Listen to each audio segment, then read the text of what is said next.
दोस्तों, आज की कहानी है उस दिन की जब बादशाह अकबर ने अपने सबसे चतुर मंत्री बीरबल के सामने रख दिया एक ऐसा सवाल जो ना किताबों में था, ना दिमाग में और ना ही तर्क में।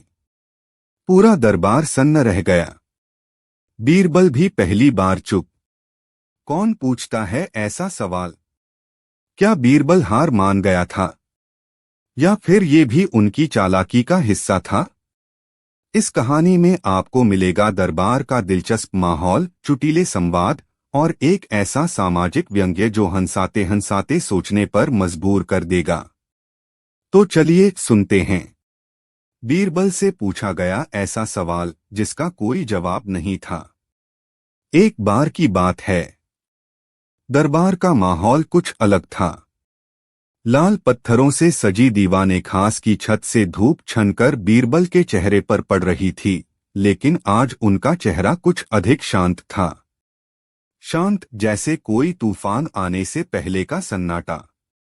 बादशाह अकबर अपने मसंद पर विराजमान थे, हाथ में मुरम्मत किया हुआ शेरवानी का एक बटन पकड़कर सोच में डूबे हुए। बीरबल अकबर ने अचानक कहा, क्या हर सवाल का जवाब होता है?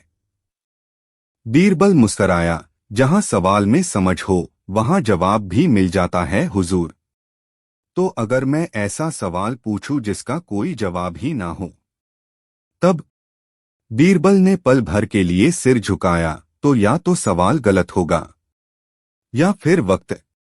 अकबर हंसे, लेकिन उसी समय एक बुजुर्ग व्यक्ति दरबार में आया, कांपते हुए, सफेद पगड़ी में, जिसके गाल पर गुस्से की एक हल्की लकीर थी। हुजूर, उसने कहा, मैं यहाँ एक सवाल लेकर आया हूँ। ऐसा सवाल जिसका जवाब किसी के पास नहीं। दरबार चौंका। अकबर ने उत्सुकता से पूछा, क्या सवाल है? बूढ़ा बोला, अगर इंसान को भगवान ने बनाया है तो उस इंसान ने सबसे पहले किसे भगवान माना होगा? दरबार में सन्नाटा छा गया। कुछ पंडित इधर उधर देखने लगे, उलेमा ने चुप्पी साध ली और बीरबल की भौहें थोड़ी टेढ़ी हो गईं। अकबर मुस्कराए, लो बीरबल, अब बताओ इसका क्या उत्तर है? पहला मोड़, सवाल का भार। बीरबल ने जवाब नहीं दिया, बल्कि उसने पहली बार कुछ मांगा। मुझे 3 दिन का समय चाहिए हुजूर। अकबर ने कहा, तुम्हें 7 दिन मिलते हैं, लेकिन जवाब चाहिए। नहीं तो तुम्हें मानना पड़ेगा कि हर सवाल का जवाब नहीं होता। बीरबल ने झुककर सलाम किया और बाहर चला गया। दरबार में कानाफूसी शुरू हो गई। क्या बीरबल हार मान जाएगा? क्या वाकई कुछ सवाल ऐसे होते हैं जिनका कोई उत्तर नहीं होता? दूसरा मोड़, बीरबल की खोज। बीरबल अगले 7 दिनों तक किसी से नहीं मिला। वो गया बाजार के पंडितों से मिलने, मुल्लाओं से बात करने, सूफियों के डेरे, बावर्चियों की गली, यहां तक कि नटों और भांडों से भी मिला। उसने सवाल को हर दृष्टिकोण से परखा।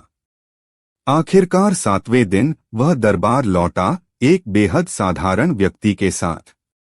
उस व्यक्ति के कपड़े फटे हुए थे, वह हल्के पगड़ी में था और उसका चेहरा ऐसा था जैसे उसने उम्र भर किसी किताब का नाम भी नहीं सुना। अकबर चौंके, ये कौन है? बीरबल बोला, इसका नाम है नाथू, और आज इसका जवाब ही हमारी सच्चाई है। तीसरा मोड़, उत्तर जो सवाल से बड़ा था। बीरबल ने कहा, नाथू बता, तेरे लिए भगवान कौन है? नाथू ने सिर खुजाया, साहब, भगवान? वो तो मेरी बीवी है। जब भूखा होता हूं वही खाना देती है, जब बीमार होता हूं वही सिर सहलाती है, जब डर लगता है वही गले लगती है।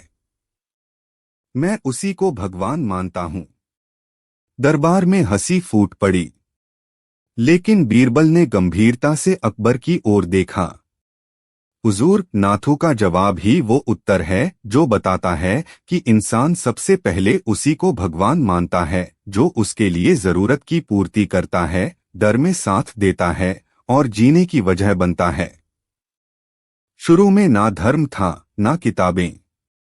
इंसान ने सबसे पहले उसी को भगवान माना जो उसे जिंदा रखता था। इसलिए यह सवाल तर्क से नहीं, अनुभव से हल होगा और हर इंसान का जवाब अलग होगा। इसका कोई एक उत्तर नहीं है, लेकिन इसका हर उत्तर सही हो सकता है। अंतिम मोड़, सवाल का निष्कर्ष। अकबर ने कुछ देर मौन रहकर कहा, बीरबल, तुमने सिर्फ उत्तर नहीं दिया बल्कि हमें ये भी सिखा दिया कि हर सवाल का उत्तर केवल दिमाग से नहीं, दिल और अनुभव से भी निकलता है। फिर उन्होंने पूछा, लेकिन तुमने इतना अजीब सवाल समझा कैसे?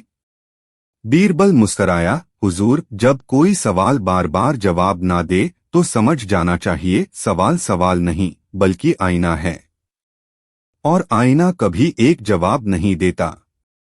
पूरा दरबार तालियों से गूंज उठा। कहानी से सीख, हर सवाल का एक ही जवाब नहीं होता। कई बार जवाब इंसान की स्थिति, सोच और अनुभव पर भी निर्भर करता है। समझदारी वही है जो सवाल के पीछे छिपी जरूरत को समझे, ना कि केवल जवाब दे। अगली नई कहानी। दरबार में गूंजा तीसरे कान वाला सवाल। एक बार की बात है। बादशाह अकबर अपने दीवाने खास में बैठे काजल लगी हुई आंखों से दरबारियों की तरफ देख रहे थे। हवा में घुली गुलाब की खुशबू, मोरपंखी पंखा झलता एक नौकर और सामने बैठे वजीर लोग, पर आज दरबार का रंग कुछ फीका था। अकबर ने उबासी ली और बोले, कहीं से कोई नई चुनौती नहीं आई? ना कोई अजीब शिकायत, ना कोई पागल व्यापारी, ना ही कोई कवि जो बिना तुक के कविता पढ़े। बीरबल मुस्कराया, हुजूर, शांति भी कभी कभी साजिश की शुरुआत होती है। अकबर हंसे, तो क्यों ना हम आज खुद ही साजिश रचें? ठीक उसी वक्त दरबार के द्वारपाल ने ऐलान किया, एक आदमी है जो खुद को तीसरा कान वाला कहता है और कहता है कि वो बादशाह से सवाल पूछना चाहता है। पूरा दरबार चौंक गया। बीरबल की भौं तन गई। अकबर ने इशारा किया, बुलाओ उसे। तीसरे कान वाला आदमी। अंदर आया एक अजीब सा आदमी। कद में नाटे पर चाल में आत्मविश्वास। उसके कानों पर बड़ी टोपी थी जो सिर के दोनों ओर लटक रही थी। बीच बीच में वो सिर हिलाता जैसे कुछ सुनने की कोशिश कर रहा हो। नाम क्या है तुम्हारा? अकबर ने पूछा। नाम नहीं बताऊंगा बादशाह सलामत। आप तो सुनते हैं दो कानों से, लेकिन मैं सुनता हूं तीसरे कान से। दरबारियों में फुसफुसाहट होने लगी, ये कोई पागल है। अकबर ने कुर्सी सीधी की, ठीक है, अगर तुम्हारे पास तीसरा कान है तो हम भी जानना चाहेंगे उसका कमाल। आदमी मुस्कराया और टोपी उतारी। कुछ नहीं था, सिर्फ दो कान। सब हंस पड़े। और तुम्हारा तीसरा कान? बीरबल ने चुटकी ली। आदमी बोला, वो तो है दिमाग में। मैं वो सुन लेता हूं जो लोग नहीं कहते। मैं वो समझ जाता हूं जो शब्दों के पीछे छुपा होता है। और आज मैं आपसे एक सवाल पूछना चाहता हूं बादशाह सलामत। अगर किसी आदमी को किसी और के दिल की आवाज सुनाई दे तो क्या वो इंसाफ कर सकता है? पूरा दरबार फिर चुप हो गया। सवाल गूढ़ था। बीरबल ने एक सांस खींची। सवाल की गहराई। अकबर ने गंभीरता से कहा, यह सवाल अनोखा है। तुम कहना क्या चाहते हो? आदमी बोला, मैं कहना चाहता हूं कि अदालतें कानों से सुनती हैं, पर सच दिल से निकलता है। मैं चाहता हूं कि इस दरबार में एक मुकदमा चले जिसमें कोई गवाही नहीं दी जाए, कोई चश्मदीद न हो। सिर्फ भावनाओं पर फैसला हो। अकबर ने बीरबल की ओर देखा। क्या तुम ये चुनौती स्वीकार करोगे? बीरबल ने कहा, हुजूर, अगर चुनौती तर्क की है तो बीरबल हाजिर है। मुकदमा बिना गवाही का। अगले दिन एक विचित्र मामला बीरबल के सामने लाया गया। एक गरीब मूर्तिकार ने एक अमीर जमींदार पर आरोप लगाया था कि उसने उसका डिजाइन चुरा लिया और खुद को कलावंत कहलवाने लगा। लेकिन कोई गवाह नहीं था। ना कोई कागज, ना कोई चित्र, ना कोई दस्तावेज। मूर्तिकार बोला, मैं उसे अपने स्केच दिखाता था, वो देखकर अगले ही महीने वही मूर्ति बनाकर राजा को भेंट कर देता। अब वही सब मेरी कला कहलवा रहा है। जमींदार हंसा, ये झूठ बोल रहा है। मेरी कला मेरी अपनी है। कोई सबूत हो तो लाओ। बीरबल बोले, कोई गवाही नहीं है, पर निर्णय देना होगा तीसरे कान से। बीरबल की जांच।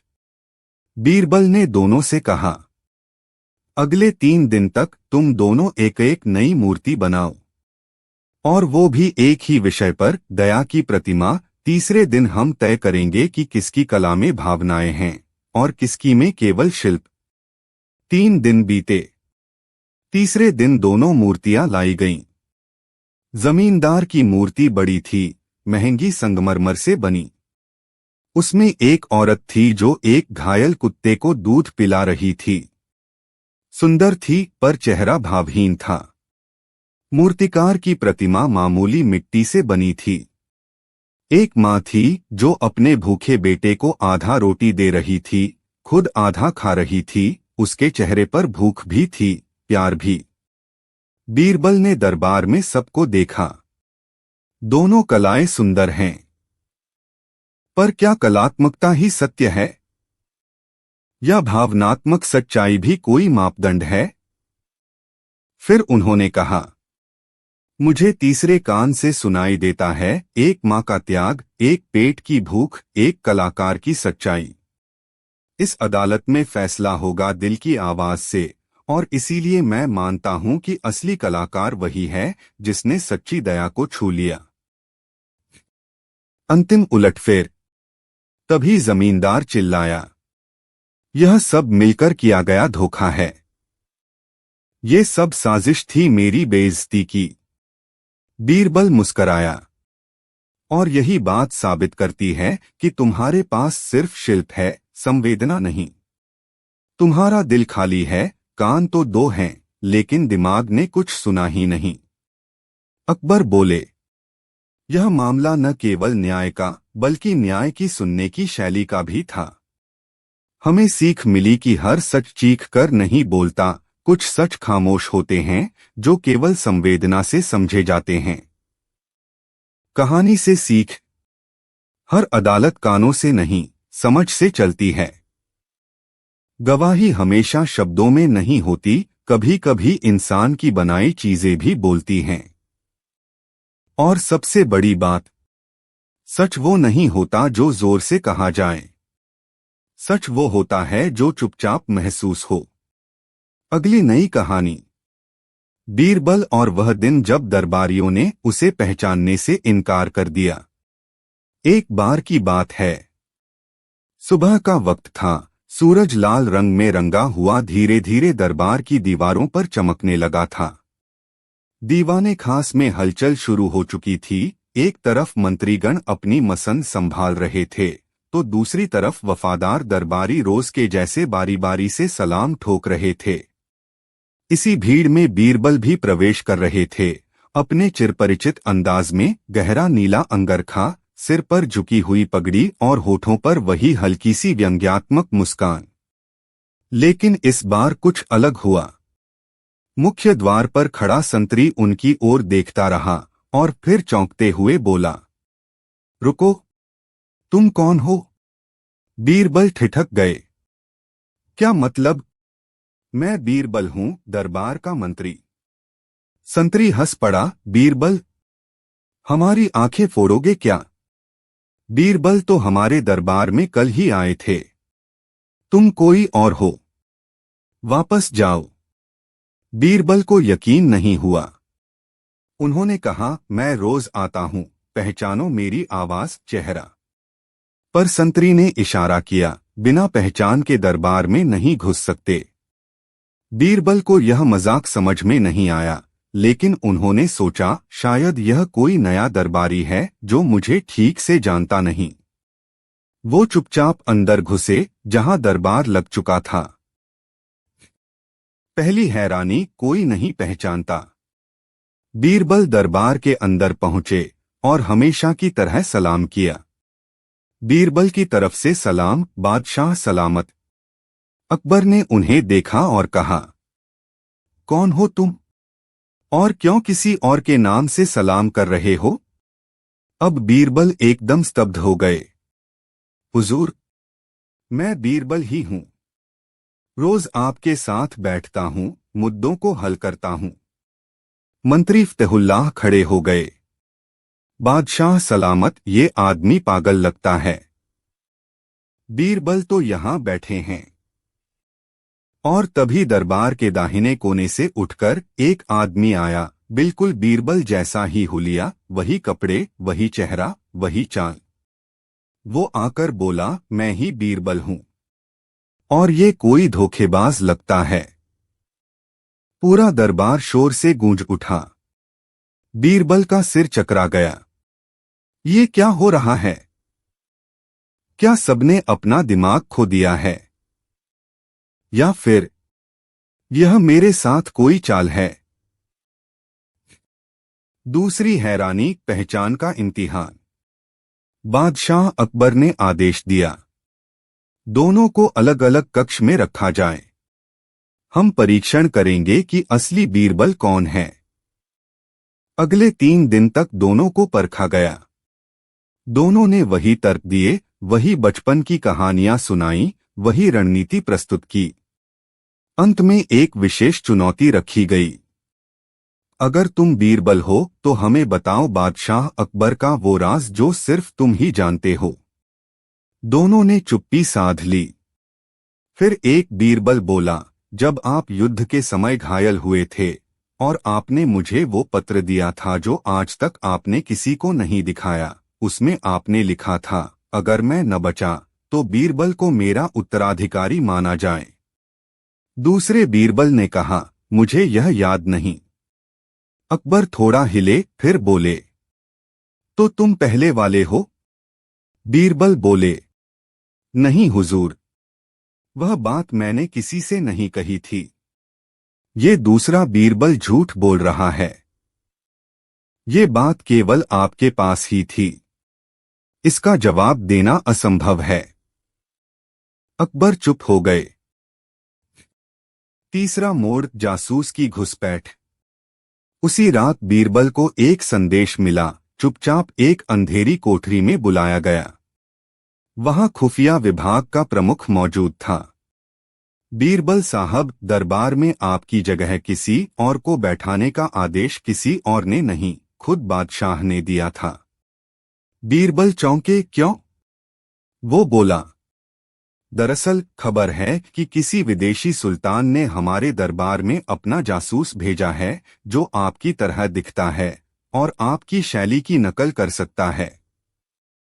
बादशाह यह देखना चाहते थे कि असली बीरबल इस चुनौती से कैसे निकलेगा। आपने वही किया, बिना कोई सीधा जवाब दिए खुद को उस जवाब से दूर कर लिया जो आपको ही सही साबित करता था। बस इसी से आप पास हो गए। बीरबल हंस पड़े, तो इस दरबार ने मुझसे मेरी पहचान ही छीन ली थी। पहचानने के लिए अंतिम मोड़, असली और नकली का खेल खत्म। अगले दिन दरबार में दोनों बीरबल पेश हुए।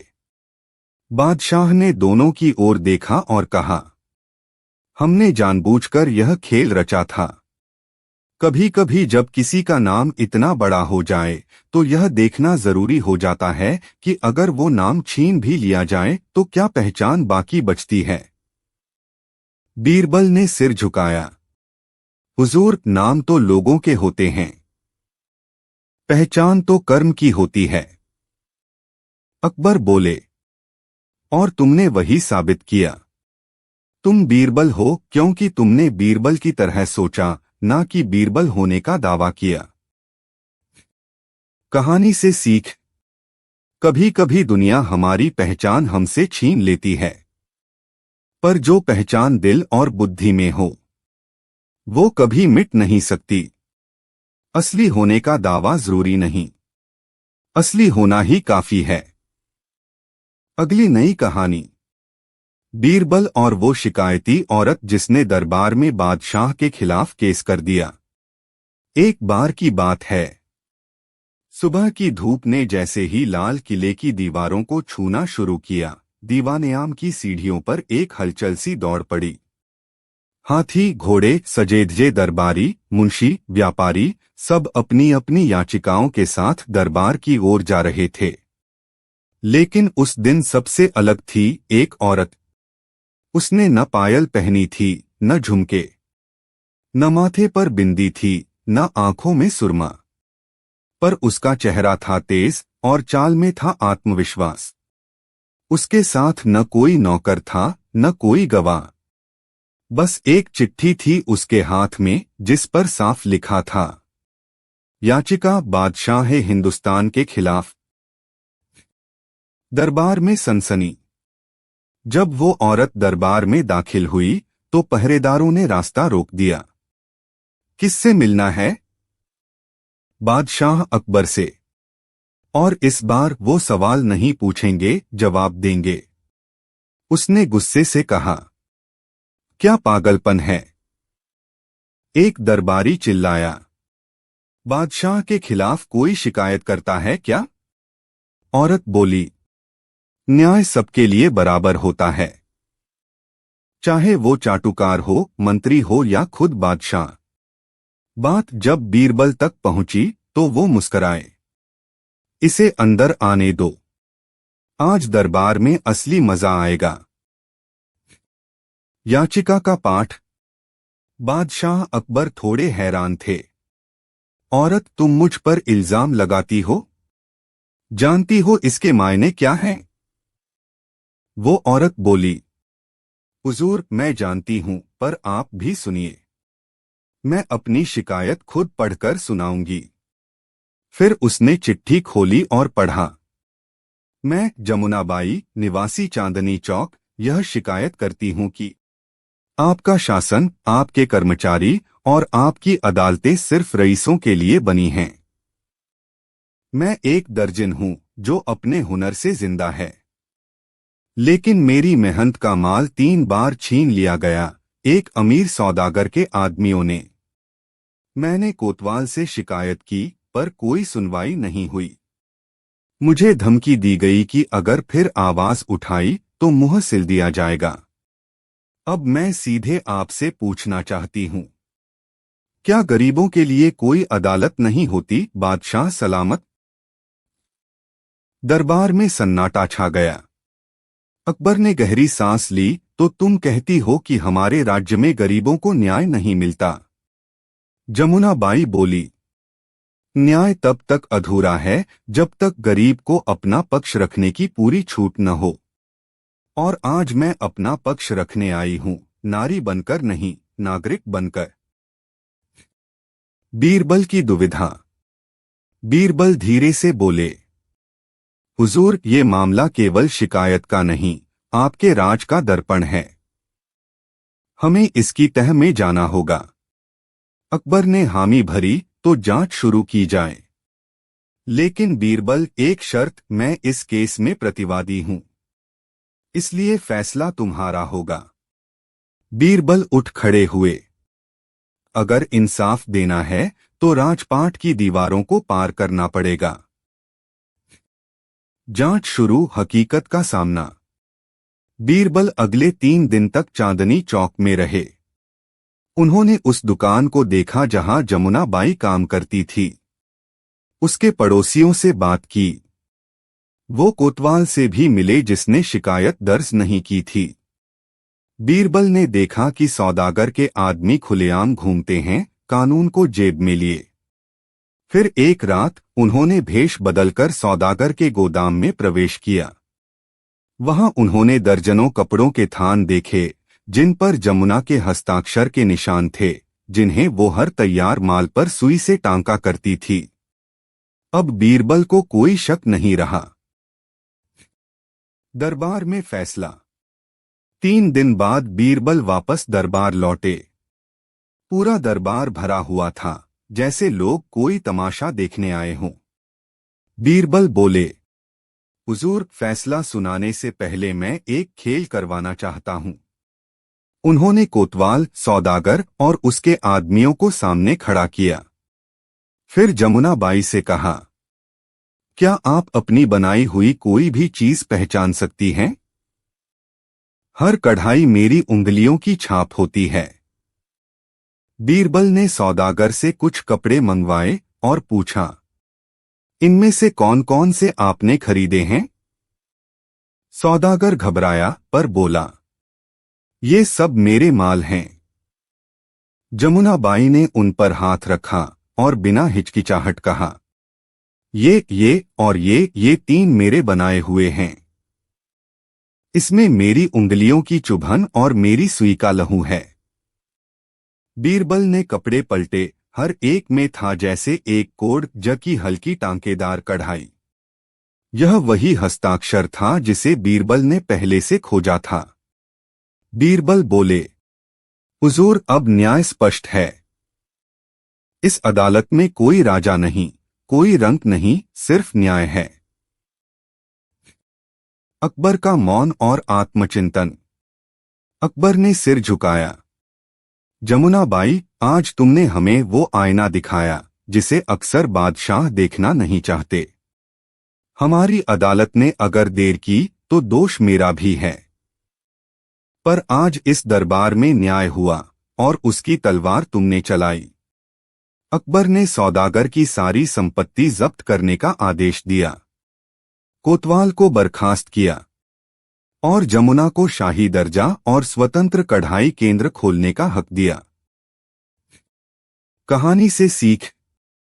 जब गरीब इंसाफ मांगने लगे तो सत्ता की जिम्मेदारी बढ़ जाती है। सत्ता का असली मतलब है कमजोर को आवाज देना और ताकतवर की आवाज में रुकावट डालना। यह कहानी हमें सिखाती है कि न्याय वो नहीं जो ऊपर से दिखाई दे, न्याय वो है जो सबसे नीचे से भी महसूस हो। अगली नई कहानी। बीरबल और गुस्से में बड़बड़ाता तोता। एक बार की बात है, गर्मियों की सुबह थी। आगरा का किला सूरज की पहली किरण से जगमगा रहा था। दीवाने खास की ओर जाने वाले रास्ते पर हलचल शुरू हो चुकी थी। मुंशी लोग दरबार की तैयारी में जुटे थे, सिपाही अपनी तलवारों की धार देख रहे थे और उधर बीरबल सुबह सुबह अपने बगीचे में टहलते हुए आम के पत्तों पर गिरी ओस की बूंदों को देख रहे थे। लेकिन उस सुबह कुछ अलग था। एक पंछी की तीखी आवाज बार बार कानों में गूंज रही थी, बेवकूफ बादशाह, अरे हट नालायक, अबे ओ गंजे बादशाह। बीरबल रुक गए। उन्होंने सिर घुमाकर देखा, बगीचे की एक डाल पर एक तोता बैठा था और वही यह असामान्य गालियां बके जा रहा था। बीरबल मुस्कराए, लेकिन साथ ही उनके माथे पर चिंता की रेखा भी उभरी। अगर ये तोता महल तक पहुंच गया तो खैर नहीं, बीरबल ने सोचा। दरबार में तोते की एंट्री। उसी दिन दरबार में बादशाह अकबर अपनी गद्दी पर बैठे थे। दरबारियों की हाजिरी हो चुकी थी। तभी दरबार में हंसी और हैरानी की आवाजें गूंज उठीं। एक सैनिक हांफता हुआ आया और बोला, हुजूर, एक तोता गुस्से में आपके खिलाफ जहर उगल रहा है। तोता हमारे खिलाफ? अकबर ने भौहें चढ़ा दीं। सैनिक बोला, हुजूर, वो कह रहा है, अबे ओ गंजे बादशाह, अक्ल कहाँ घास चरने गई है। दरबार में सन्नाटा छा गया। बीरबल ने आंखें नीची कर लीं, मगर मुस्कान छिपा नहीं सके। अकबर बोले, तोता हमारे खिलाफ बोले और हम चुप बैठें। लाओ उसे। तोता दरबार में लाया गया। उसकी आंखें चमक रही थीं, पंख फड़फड़ा रहा था और आते ही उसने फिर से बोलना शुरू कर दिया। बेवकूफ बादशाह, नमक हराम। सारे दरबारी ठहाके मारकर हंस पड़े। मगर अकबर का चेहरा सख्त हो गया। ये अपमान नहीं तो और क्या है? बीरबल, इसकी जड़ निकालो। कौन है इसके पीछे? बीरबल बोले, हुजूर, किसी तोते से लड़ाई करना आपकी शान के खिलाफ है, लेकिन हम तह तक जरूर पहुंचेंगे। बीरबल की तहकीकात। बीरबल ने उस तोते को एक सोने की पिंजरे में रखवा दिया, जिसमें गुलाब जल का छिड़काव होता था और खाने में मिश्री मिले फल दिए जाते थे। फिर उन्होंने तहकीकात शुरू की। उन्होंने सवाल पूछे, कहाँ से आया ये तोता? किसके घर के पास मिला? क्या वो बोलने की नकल करता है? बीरबल को पता चला, ये तोता शहर के एक मशहूर हकीम गुलाम रसूल के बागीचे से उड़ आया था। गुलाम रसूल एक घमंडी और अक्खड़ किस्म के बुजुर्ग थे जो अकबर से नफरत करते थे, पर खुलेआम कुछ कह नहीं सकते थे। बीरबल ने तुरंत योजना बनाई। बीरबल का योजना बोलता तोता, चुप मालिक। बीरबल ने गुलाम रसूल को दरबार में बुलवाया। गुलाम साहब, बीरबल ने मुस्कराकर कहा, आपका एक मेहमान हमारे पास आया है, गुस्से में था, बहुत कुछ कह गया। गुलाम रसूल ने थरथराते हुए कहा, हुजूर, तोता तो बस नकल करता है। अकबर ने कहा, तो आपने हमारे खिलाफ क्या कहा था, जिसकी नकल इसने की? गुलाम रसूल पसीने पसीने हो गए। बीरबल बोले, हुजूर, हो सकता है ये तोता किसी और की बातें दोहरा रहा हो, पर सवाल ये है, आखिर उसने ये बातें सीखी किससे? अकबर बोले, और अगर यह साबित हो गया कि तोता तुम्हारी आवाज दोहरा रहा है? गुलाम रसूल घबरा गए। उन्होंने झुककर कबूल किया, माफ करिए बादशाह सलामत, मैंने अकेले में गालियां दी थीं। तोता वही सीख गया। अकबर मुस्कराए, तुम्हारा सच सामने आ गया है। मगर हम तोते से नाराज नहीं हैं, क्योंकि वह सिर्फ नकल करता है। लेकिन इंसान अगर पंछी बन जाए तो वो दरबार के लायक नहीं। सजा, माफी और एक सीख। अकबर ने आदेश दिया कि गुलाम रसूल को 1 सप्ताह तक दरबार की साफ सफाई करनी होगी, ताकि उन्हें अपनी जुबान की सफाई का महत्व समझ आ सके। बीरबल ने तोते को मुक्त कर दिया और कहा, जिसने सिर्फ दोहराया उसे पिंजरे में क्यों रखें? तोता उड़ गया और जाते जाते बोला, बीरबल जिंदाबाद। पूरे दरबार में हंसी गूंज उठी। कहानी से सीख, जो दिल में है वही जुबान पर आता है, चाहे वो इंसान बोले या तोता। मगर जुबान पर लगाम रखना सबसे बड़ी अक्लमंदी है। अगली नई कहानी, बीरबल और उस आदमी की शिकायत जो हर बार झूठा निकलता था। एक बार की बात है, बादशाह अकबर के दरबार में सुबह सुबह हलचल थी। खबर थी कि एक बार फिर वही आदमी शिकायत लेकर आ रहा है, जो हर बार किसी न किसी पर इल्जाम लगाता है और हर बार गलत साबित होता है। वो आदमी दरबार में पहुंचा। नाम था मोहरूलाल बनिया। चेहरे पर शिकन, कंधे पर एक पुरानी बोरी और मुंह में न थूक निगले बन रहा था न शब्द। जहां पनाह, उसने कहा, इस बार मेरी बात बिल्कुल सच्ची है। अकबर ने बीरबल की ओर देखा और मुस्कुराते हुए बोले, देखो बीरबल, ये वही आदमी है जो हर बार कोई ऐसी वैसी शिकायत करता है और अंत में साबित होता है कि गड़बड़ उसी की थी। अब की बार क्या ड्रामा लाया है, देखते हैं। बीरबल मुस्कुराए, हुजूर, मैं सोच रहा हूँ कि इसके आने से दरबार का फर्श जरूर पवित्र हो गया होगा। इतने झूठ जहाँ गिरते हैं वहाँ सच पलता है। दरबार में हंसी गूंजी। मोहरूलाल आगे बढ़ा और कहा, जहांपनाह, इस बार मेरी दुकान से चोरी हुई है, और चोर कोई और नहीं बल्कि आपके वजीर हैं बीरबल। दरबार में सन्नाटा छा गया। बीरबल ने अपनी पगड़ी ठीक की और कहा, वाह, अब ये आदमी कमाल पर उतर आया है। अगली बार कहेगा कि सूरज भी मेरी जेब में है। अकबर गंभीर हो गए। बीरबल, अगर इसने तुम्हारा नाम लिया है तो सुनवाई जरूरी है। तुम खुद कह चुके हो, न्याय अगर मजाक लगे तो मजाक भी न्याय बन जाता है। बीरबल सिर झुकाकर बोले, बिल्कुल हुजूर, सुनवाई होनी चाहिए। आइए देखें इस बार ये क्या कहानी गढ़कर लाया है। पहली गवाही। मोहरूलाल बोला, हुजूर, मेरी दुकान पर रोज बीरबल आते हैं। वो कहते हैं कि कुछ मसाले चाहिए।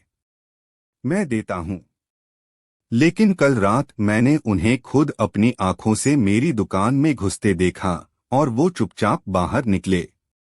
सुबह देखा दुकान से 2 किलो जाफरान गायब था। बीरबल ने तुरंत जवाब दिया, अगर 2 किलो जाफरान चुराया होता तो कम से कम मेरी दाल कुछ महकती तो।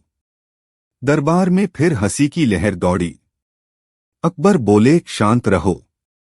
क्या तुम्हारे पास कोई गवाह है मोहरूलाल? मोहरूलाल ने जवाब दिया, जी हाँ, मेरा तोता गवाह है। बीरबल बोले, क्या कहा? अब ये आदमी तोते को गवाह बना रहा है। अब अगली बार चींटी को वकील बना देगा।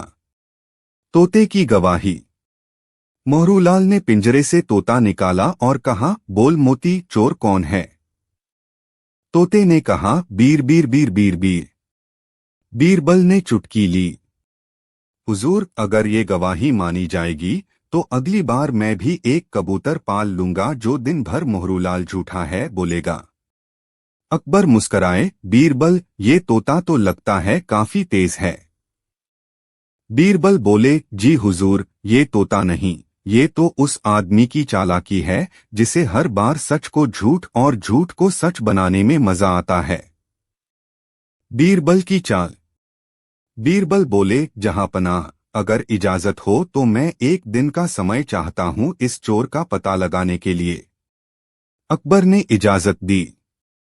बीरबल सीधे बाजार गया और 10 दुकानदारों से मिला। उसने सबको चुपचाप एक सुझाव दिया, मोहरूलाल के पास जाना और उससे कहना कि तुमने चोरी खुद देखी है, लेकिन चुप रहोगे अगर वो तुम्हें थोड़ा हिस्सा दे। अगले दिन दरबार में बीरबल ने सबूत पेश किए। जहांपनाह, उन्होंने कहा, मैंने 10 अलग अलग दुकानदारों को भेजा और मोहरूलाल ने हर किसी को अलग अलग चीजें दी, ये कहकर कि चुप रहो। अगर उसे पता होता कि चोरी नहीं हुई तो डरता क्यों? अकबर बोले, शाबाश बीरबल, ये तो बड़ा अद्भुत तरीका निकाला तुमने। अंतिम फैसला। अकबर ने मोहरूलाल की तरफ देखा और कहा, तुम्हारे खिलाफ गवाही झूठी साबित हुई है। अब तुम्हारी बारी है, बताओ क्यों किया ये सब? मोहरूलाल ने सिर झुका लिया। जहांपनाह, मुझे लगता है अगर मेरी दुकान की चर्चा होती रहेगी तो लोग आएंगे। हर बार शिकायत करता हूं ताकि सबका ध्यान मेरी दुकान की तरफ जाए। बीरबल बोले, हुजूर, इसे सजा न दें बल्कि इसे पुरस्कृत करें। मार्केटिंग का नया तरीका इजाद किया है इसने। दरबार में ठहाके गूंज उठे।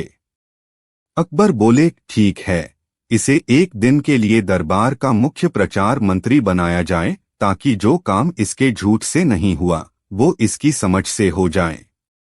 कहानी से सीख। हर बार झूठ बोलने वाला कभी न कभी खुद ही अपने जाल में फंसता है, और सच्चा इंसान वही है जो अपनी चतुराई से झूठ को भी बेनकाब कर दे, बिना चीख पुकार, सिर्फ दिमाग से। अगली नई कहानी। बीरबल और मरी हुई गाय की गवाही। एक बार की बात है, गर्मी का मौसम था और आगरा के आसपास के गांवों में पानी की भारी किल्लत चल रही थी। खेत सूखे पड़े थे, तालाबों में सिर्फ कीचड़ बचा था और पशु पक्षी प्यास से बेहाल घूम रहे थे। ऐसे ही हालात में एक गांव से एक विचित्र मामला बादशाह अकबर के दरबार तक पहुंचा। सुबह सुबह दीवाने आम में एक अधेड़ उम्र का ग्रामीण, जिसके कपड़े फटे हुए थे और चेहरा गुस्से से लाल था, घोड़े पर चढ़कर आया। उसके पीछे एक और आदमी था जो सिर पर चादर डाले हुए चुपचाप खड़ा रहा। गांव वाले ने हाथ जोड़कर कहा, जहांपनाह, मेरी गाय को पड़ोसी रघुवीर ने मार डाला है। अब वह कहता है कि मैंने झूठा इल्जाम लगाया है। गाय की आत्मा खुद इस पर गवाही देगी। बादशाह अकबर ने अपनी दोनों भौहें चढ़ा दीं। गाय की आत्मा गवाही देगी? जी हाँ हुजूर, मैंने गांव के बाबा तंत्रनाथ से संपर्क किया है। वो मृत आत्माओं से बात करते हैं। वो गाय की आत्मा को बुलाकर बताएंगे कि गुनाह किसका है। दरबार में कोहराम मच गया। हंसी दबाना भी मना हो गया। लेकिन बादशाह अकबर को तो हर विचित्र बात में मजा आता था। उन्होंने तुरंत आदेश दिया, बाबा तंत्रनाथ को बुलाओ। हम देखना चाहते हैं कि मरी हुई गाय की आत्मा कैसे गवाही देती है। तंत्रनाथ की एंट्री। अगले दिन एक लंगोटधारी, जटाजूटधारी, माथे पर भस्म लगाए एक वृद्ध योगी दरबार में आए। उनके पीछे एक थैला था जिसमें छोटी छोटी हड्डियां, नींबू मिर्ची की माला और एक मिट्टी की गाय की मूर्ति थी। उन्होंने आते ही आंखें मूंद लीं और ऊंची आवाज में बोलना शुरू किया। 38 करोड़ आत्माओं के साक्षी में, हे गौमाता, हे गौमाता, सामने आओ। बीरबल चुपचाप देख रहे थे। बाकी दरबारी रोमांच से सांस रोके बैठे थे। बाबा की चिल्लपों के बाद वो बोले, गाय की आत्मा ने मुझसे बात की है। उसने कहा है कि उसे रघुवीर ने नहीं मारा, बल्कि खुद इसके मालिक ने ही उसे मारा था। चारा ना देकर भूखा रखा गया और वो सूखे में तड़पकर मरी। अब शिकायतकर्ता चौंका, ये झूठ है। मैं तो इसे रोज चारा देता था। गौमाता की आत्मा झूठ नहीं बोलती, बाबा बोले, और जो गाय की आत्मा पर सवाल करता है वह अगले जन्म में खुद मच्छर बनता है। बीरबल की चुपचाप जांच। अकबर पूरी तरह उलझन में थे। एक तरफ एक जंगली बाबा था जो गायों से बात करता था, दूसरी ओर एक किसान जो खुद को पीड़ित बता रहा था। बीरबल ने धीरे से कहा, जहांपनाह, मुझे 2 दिन दीजिए। मैं खुद जाकर गांव में जांच करूंगा। बीरबल सादे वेश में गांव पहुंचे। उन्होंने देखा कि शिकायतकर्ता के घर के बाहर चारा भी नहीं था और पानी का घड़ा भी सूखा पड़ा था। पर उससे बड़ा झटका तो तब लगा जब बीरबल ने गांव के दूसरे एकांत हिस्से में बाबा तंत्रनाथ को रघुवीर के साथ गुपचुप बातें करते देखा। बीरबल ने एक चाल चली। बीरबल की योजना। अगले दिन बीरबल दरबार में लौटे। वो बोले, हुजूर, मुझे भी बाबा तंत्रनाथ से बात करनी है, लेकिन एक आत्मा से नहीं, 2 से। बाबा बोले, बोलिए, किस आत्मा से? एक तो गाय की आत्मा से, दूसरी उस बकरी की जो इसी बाबा के घर के पीछे मृत मिली है। अब बाबा घबरा गए। हुजूर, ये बकरीवकरी की आत्मा से बात नहीं होती। हम केवल पवित्र गायों से बात करते हैं। लेकिन आत्मा तो आत्मा होती है। बीरबल मुस्कराए, अगर गाय की आत्मा गवाही दे सकती है तो बकरी की क्यों नहीं? बीरबल ने अकबर से कहा, जहांपनाह, मुझे आधा घंटा दीजिए। मैं बकरी की आत्मा से बात करवाता हूं। दरबार में बकरी की आत्मा। बीरबल एक कपड़ा ओढ़कर, आंखों पर राख मलकर सामने आए और ऊंची आवाज में बोले, बकरी माता, तुम जहां कहीं हो दरबार में आओ। बीरबल थोड़ी देर खामोश रहे और फिर बोले, बकरी कह रही है कि बाबा तंत्रनाथ खुद मरी हुई गाय की हत्या के पीछे हैं और वो रघुवीर से पैसे लेकर गवाही दिलवाते हैं। बाबा चिल्लाए, ये क्या तमाशा है? बकरी झूठ बोल रही है। बीरबल तुरंत बोले, तो आप मानते हैं कि आत्मा झूठ बोल सकती है? अभी तो आप कह रहे थे कि आत्मा कभी झूठ नहीं बोलती। अब बाबा सकपका गए। रहस्य का पर्दाफाश। बीरबल ने अपना रूप खोला और दरबार में घोषणा की, जहां पनाह, मैंने गांव में जाकर देखा कि शिकायतकर्ता सच कह रहा था। गाय को भूखा नहीं रखा गया था। रघुवीर की साजिश थी और उसने ही बाबा को पैसे देकर झूठी आत्मा की गवाही दिलवाई। बाबा और रघुवीर को सजा मिलनी चाहिए। बादशाह अकबर मुस्कराए। बीरबल, एक मरी हुई गाय की आत्मा ने तो नहीं, पर तुम्हारी समझदारी ने सच सामने ला दिया। रघुवीर को जुर्माना भरने की सजा हुई और बाबा तंत्रनाथ को हमेशा के लिए नगर से निकाल दिया गया। दरबार ठहाकों से गूंज उठा। अगली नई कहानी, बीरबल और गंध सूंघने वाले दरबारी की वापसी। एक बार की बात है, बादशाह अकबर के दरबार में हलचल मची हुई थी।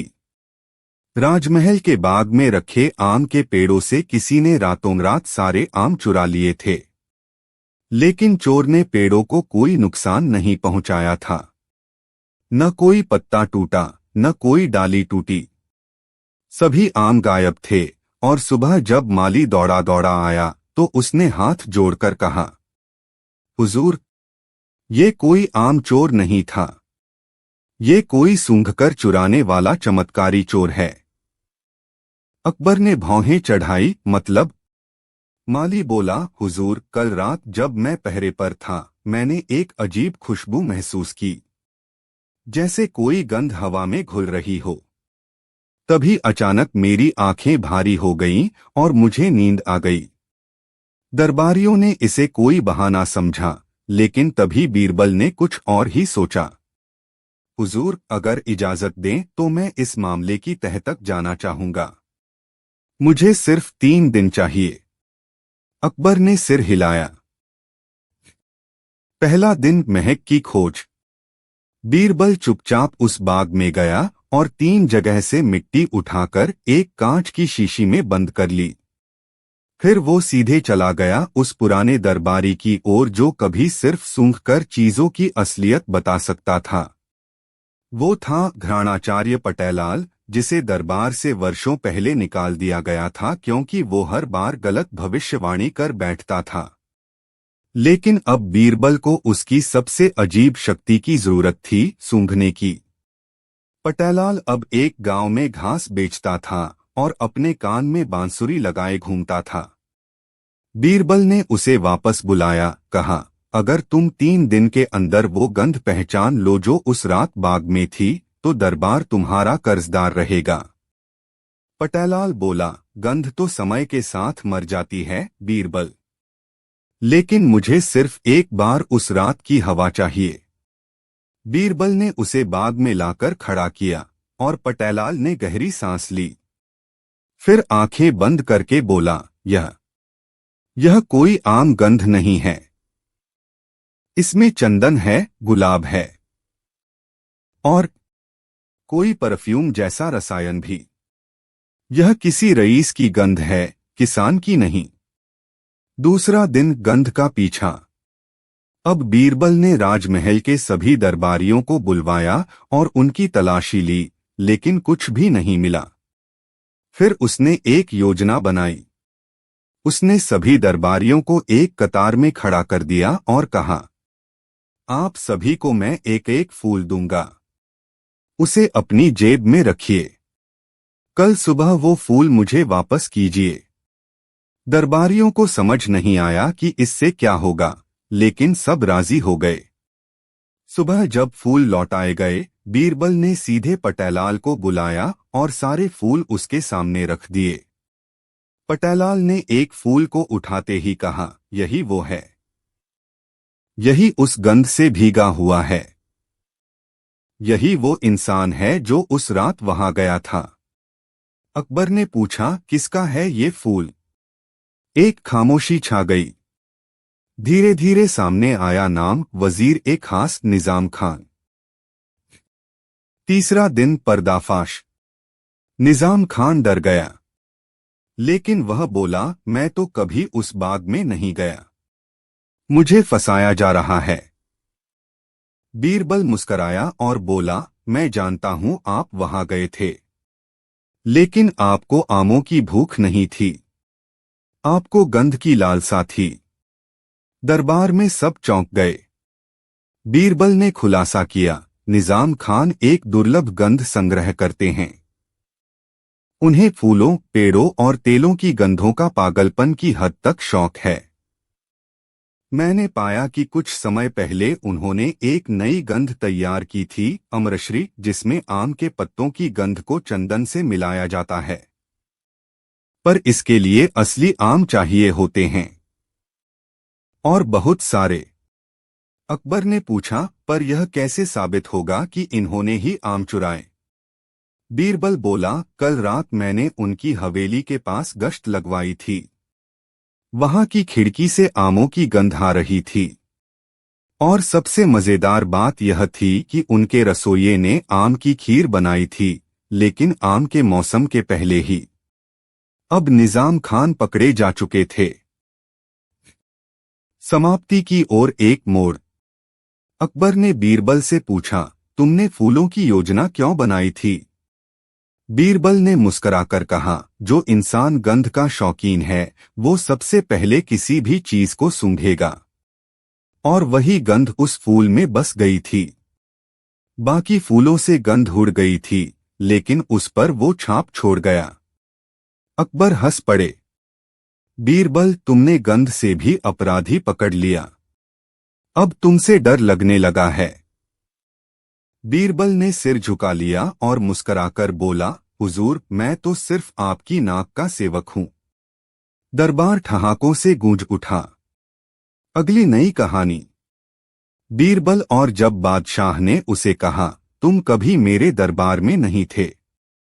एक बार की बात है, चमकते सूरज की किरणें लाल किले की दीवारों से टकराकर जब दीवाने खास के अंदर फैल रही थीं, तब बादशाह अकबर अपनी खास गद्दी पर विराजमान थे।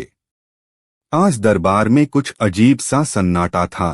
कोई विशेष वाद विवाद नहीं, न कोई बड़ा मुकदमा, न ही दरबारी हंसी ठिठोली। ऐसा प्रतीत हो रहा था मानो पूरा महल किसी अदृश्य तनाव में घिरा हो। उसी क्षण प्रवेश हुआ बीरबल का, शांत चेहरे, आत्मविश्वासी चाल और वही जानी पहचानी मुस्कान। लेकिन जैसे ही वह झुका और बादशाह को सलाम किया, अकबर ने भौहें चढ़ाते हुए कहा, तुम कौन हो? क्या कर रहे हो मेरे दरबार में? पूरा दरबार सन्न रह गया। बीरबल मुस्कराए, मानो कोई मजाक चल रहा हो। बोले, जहांपनाह, मैं बीरबल हूं, आपकी ही सेवा में वर्षों से। अकबर ने क्रोध में आकर कहा, झूठ मत बोलो। मैंने तुम्हें पहले कभी नहीं देखा। मेरे दरबार में बीरबल नाम का कोई आदमी कभी नहीं आया। अब तो बीरबल के चेहरे से रंग उड़ गया। वहां खड़े बाकी दरबारियों ने भी अजीब सी निगाहों से उसे देखा, मानो सचमुच उसे नहीं पहचानते। पहला भ्रम, पहचान का हरण। बीरबल ने धीरे से अपने चारों ओर नजर घुमाई। अब्दुल रहमान, जो हमेशा बीरबल की चुटकियों पर हंसता था, वह भी उसकी ओर देखकर ऐसे खड़ा था जैसे कोई अजनबी हो। फजल, मुनिमी और खुद टोडरमल तक ने सिर झुका लिए, न हाँ न ना। बीरबल ने समझा कि यह कोई साजिश है, लेकिन किसकी? अकबर ने सिपाहियों को इशारा किया, इसे पकड़ो, ये दरबार में घुसपैठ कर रहा है। बीरबल को पकड़कर दरबार के किनारे बिठा दिया गया। अब बीरबल के पास दो ही विकल्प थे, या तो वह सिद्ध करे कि वह बीरबल है, या फिर दरबार से बाहर कर दिया जाए। दूसरा भ्रम, प्रमाण कहाँ है? क्या तुम्हारे पास कोई प्रमाण है कि तुम बीरबल हो? अकबर ने पूछा। बीरबल ने गहरी सांस ली और कहा, जहांपनाह, आपको याद है जब आपने मुझसे पूछा था कि सबसे बुद्धिमान कौन है, और मैंने उत्तर दिया था, जो अपनी मूर्खता जानता है वही सबसे ज्ञानी है। अकबर ने कंधे उचकाते हुए कहा, मुझे कुछ याद नहीं। शायद तुमने किसी और से सुना हो। अब बीरबल ने दरबार में खड़े दरबारियों की ओर देखा। शायद कोई बोलेगा, लेकिन सब चुप, जैसे सभी की स्मृति किसी ने मिटा दी हो। तीसरा भ्रम, चित्तौड़ से आई खबर। अचानक एक संदेशवाहक दौड़ता हुआ दरबार में आया। उसके पास चित्तौड़ से एक चिट्ठी थी। जहांपनाह को सूचित किया जाता है कि बीरबल की सलाह से चित्तौड़ के विद्रोही शांत हो गए। आपकी प्रशंसा वहां की जनता कर रही है। अकबर ने पत्र पढ़ा और कहा, ये किस बीरबल की बात हो रही है? क्या ये वही घुसपैठिया है जो सामने खड़ा है? संदेशवाहक हक्का बक्का रह गया। उसने बीरबल की ओर देखा और बोला, हाँ हुजूर, यही हैं बीरबल साहब। अकबर मुस्कराया, लेकिन फिर बोला, मुझे कोई मजाक पसंद नहीं। शायद तुम दोनों मिले हुए हो। चौथा भ्रम, स्मृति का खेल। अब बीरबल समझ गया कि यह सिर्फ पहचान का संकट नहीं, बल्कि कुछ और है। किसी ने पूरे दरबार की स्मृति के साथ खेल किया है। क्या यह कोई मानसिक भ्रम था?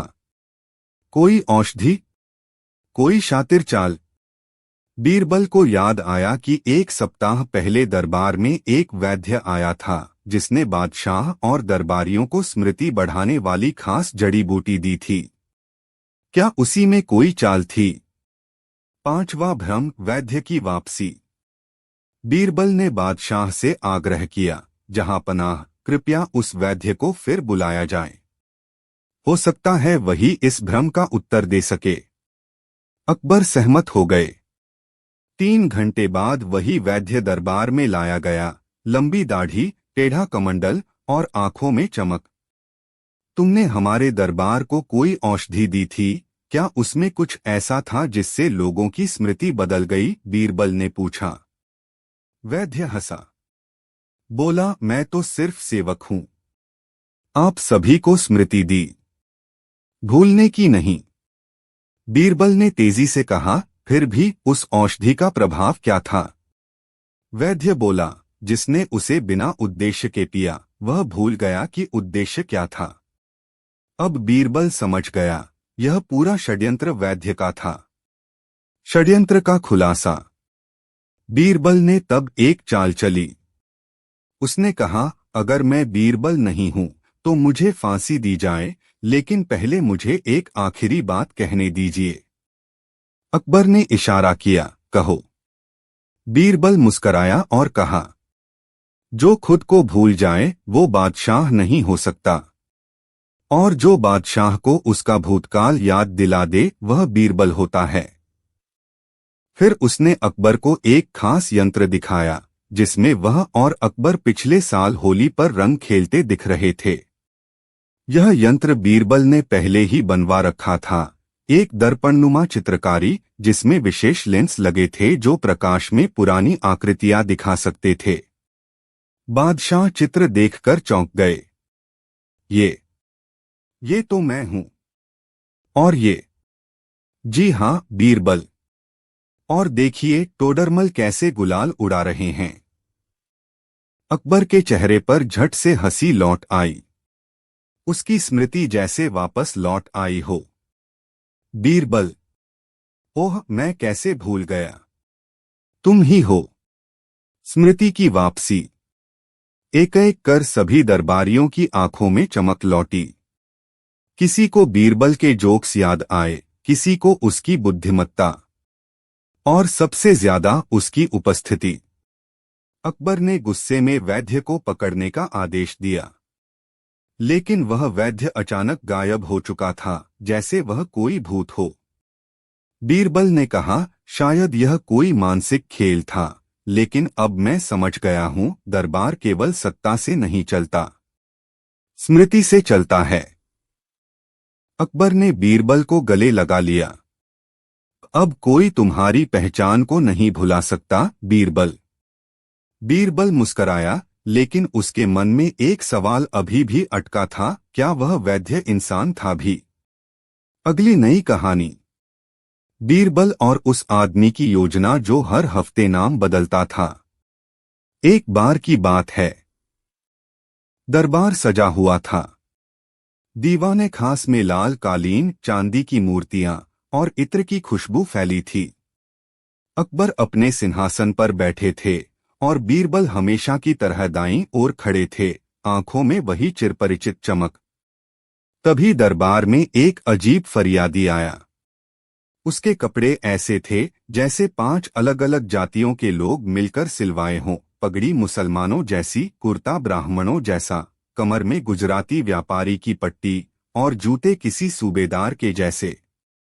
उसने सलाम ठोका और बोला, जहां पनाह, मैं हर शुक्रवार अपना नाम बदलता हूं।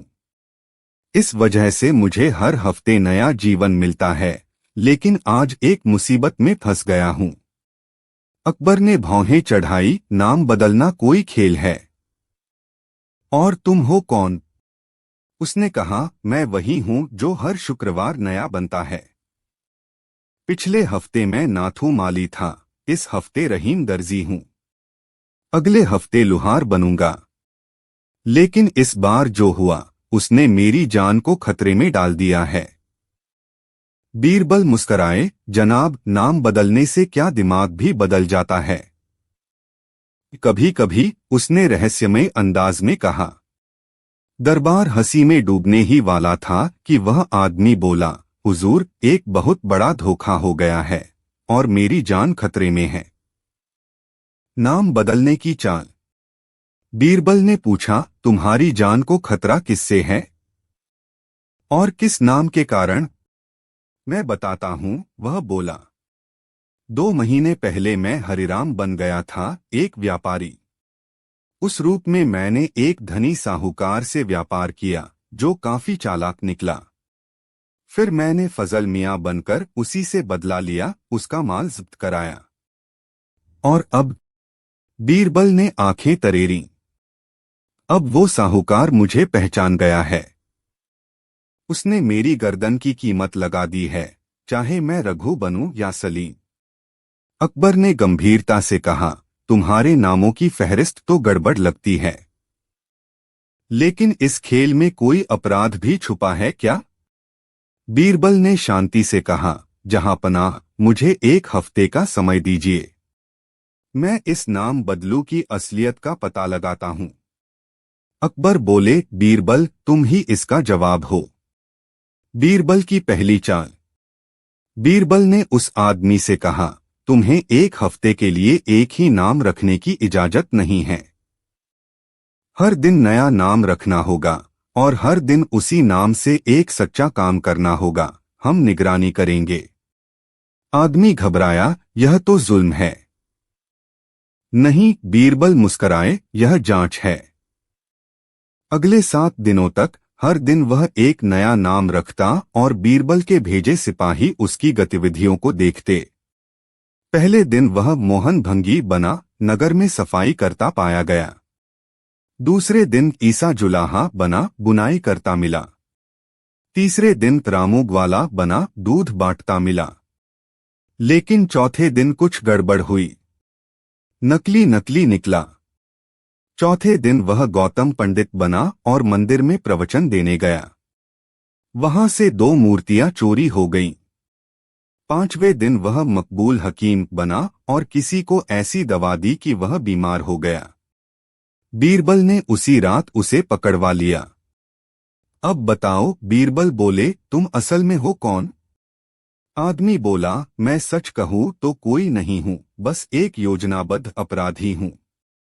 मैं हर रूप में अपराध करता हूं, नाम बदलने का बहाना मेरा कवर है। मैंने दर्जनों नामों से धोखा किया है, कोई मेरा पीछा न कर सके इसलिए। बीरबल बोले, तो तुम्हारा असली नाम क्या है? असल नाम तो मां बाप ने रखा था, रघुनाथ। लेकिन अब लोग मुझे पहचानते हैं नाम चोर के नाम से। न्याय का पलड़ा। अगले दिन दरबार में उसे लाया गया। बीरबल ने पूरी कहानी सुनाई। सभी दरबारी दंग रह गए। अकबर ने कहा, किसी भी नाम से अपराध अपराध ही होता है। इसका नाम बदलना अब कोई मायने नहीं रखता। बीरबल बोले, जहांपनाह, मैं इसे 7 साल की सजा की सिफारिश करता हूं। हर साल उसे एक ही नाम से रहना होगा। जेल में ही सही, लेकिन उसे अब नाम बदलने की आजादी नहीं होगी। दरबार ठहाकों से गूंज गया। अकबर बोले, बीरबल, एक बार फिर तुमने नाम के पीछे छुपे चेहरे को पहचान लिया। अब बताओ, अगला नाम किसका उजागर होगा? बीरबल मुस्कराए, बहुत जल्द दरबार में एक शख्स आएगा जो कहेगा कि वह हर बार अपना सच बदलता है। अकबर हंसते हुए बोले, तो फिर अगली बार हम जानेंगे। दरबार का माहौल कुछ अलग था। लाल पत्थरों से सजी दीवाने खास की छत से धूप छनकर बीरबल के चेहरे पर पड़ रही थी, लेकिन आज उनका चेहरा कुछ अधिक शांत था। शांत जैसे कोई तूफान आने से पहले का सन्नाटा। बादशाह अकबर अपने मसंद पर विराजमान थे, हाथ में मुरम्मत किया हुआ शेरवानी का एक बटन पकड़कर सोच में डूबे हुए। बीरबल, अकबर ने अचानक कहा, क्या हर सवाल का जवाब होता है? बीरबल मुस्कराया, जहां सवाल में समझ हो वहां जवाब भी मिल जाता है हुजूर। तो अगर मैं ऐसा सवाल पूछूं जिसका कोई जवाब ही ना हो, तब? बीरबल ने पल भर के लिए सिर झुकाया, तो या तो सवाल गलत होगा या फिर वक्त। अकबर हंसे। लेकिन उसी समय एक बुजुर्ग व्यक्ति दरबार में आया, कांपते हुए, सफेद पगड़ी में, जिसके गाल पर गुस्से की एक हल्की लकीर थी। हुजूर, उसने कहा, मैं यहाँ एक सवाल लेकर आया हूँ। ऐसा सवाल जिसका जवाब किसी के पास नहीं। दरबार चौंका। अकबर ने उत्सुकता से पूछा, क्या सवाल है? बूढ़ा बोला, अगर इंसान को भगवान ने बनाया है तो उस इंसान ने सबसे पहले किसे भगवान माना होगा? दरबार में सन्नाटा छा गया। कुछ पंडित इधर उधर देखने लगे, उलेमा ने चुप्पी साध ली और बीरबल की भौहें थोड़ी टेढ़ी हो गईं। अकबर मुस्कराए, लो बीरबल, अब बताओ इसका क्या उत्तर है? पहला मोड़, सवाल का भार। बीरबल ने जवाब नहीं दिया, बल्कि उसने पहली बार कुछ मांगा। मुझे 3 दिन का समय चाहिए हुजूर। अकबर ने कहा, तुम्हें 7 दिन मिलते हैं, लेकिन जवाब चाहिए। नहीं तो तुम्हें मानना पड़ेगा कि हर सवाल का जवाब नहीं होता। बीरबल ने झुककर सलाम किया और बाहर चला गया। दरबार में कानाफूसी शुरू हो गई। क्या बीरबल हार मान जाएगा? क्या वाकई कुछ सवाल ऐसे होते हैं जिनका कोई उत्तर नहीं होता? दूसरा मोड़, बीरबल की खोज। बीरबल अगले 7 दिनों तक किसी से नहीं मिला। वो गया बाजार के पंडितों से मिलने, मुल्लाओं से बात करने, सूफियों के डेरे, बावर्चियों की गली, यहां तक कि नटों और भांडों से भी मिला। उसने सवाल को हर दृष्टिकोण से परखा। आखिरकार 7वें दिन वह दरबार लौटा, एक बेहद साधारण व्यक्ति के साथ। उस व्यक्ति के कपड़े फटे हुए थे, वह हल्के पगड़ी में था और उसका चेहरा ऐसा था जैसे उसने उम्र भर किसी किताब का नाम भी नहीं सुना। अकबर चौंके, ये कौन है? बीरबल बोला, इसका नाम है नाथू और आज इसका जवाब ही हमारी सच्चाई है। तीसरा मोड़, उत्तर जो सवाल से बड़ा था। बीरबल ने कहा, नाथू, बता तेरे लिए भगवान कौन है? नाथू ने सिर खुजाया, साहब, भगवान? वो तो मेरी बीवी है। जब भूखा होता हूं वही खाना देती है, जब बीमार होता हूं वही सिर सहलाती है, जब डर लगता है वही गले लगती है।